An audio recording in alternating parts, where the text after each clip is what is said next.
Përplasje virtuale. Sara godet Franceskën. E fitova jetën, jo Big Brotherin. Ish-banorja e Big Brother VIP Albania, Sara Gjordeni, ka shpërthyer në rrjetet sociale pas një komenti që e përfshinte në krahasim me ish-rivalen e saj, Francesca Murati. Një ndjekës i shkruajti në Instagram: "Ishe konkurrente e fortë, por ta mori Francesca në kthes gjitha të luftim, as në finale nuk vajte." Por Sara, si gjithmonë pa filtra, nuk e la pa përgjigje. Ajo reagoi menjëherë me një deklaratë që po bën xhiron e rrjetit. "Për çfarë më duhej finalja mua?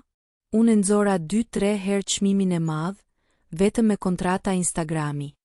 Duke treguar vetbesim dhe krenari për arritjet e saj, Sara shtoi se jeta e saj është shumë më e suksesshme se çdo trofe televizioni. "U martova me një nga djemt më të mirë e më të suksesshëm shqiptar. Kam një vajzë si drita, të bukur, të shëndetshme dhe të zgjuar.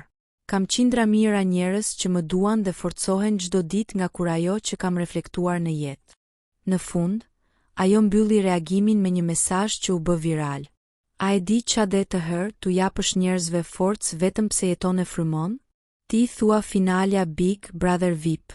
Reagimi i Sarës është cilësuar nga fansat si një klas masteri vetvlerësimi, ndërsa të tjerë e panë si një goditje indirekte ndaj Franceskës, me të cilën ajo ka pasur përplasje që nga shtëpia e famshme e Big Brother VIP. Një gjë është e sigurt, Sara Gjordeni e ka bërë të qartë që nuk i duhen finale për të qenë fituese.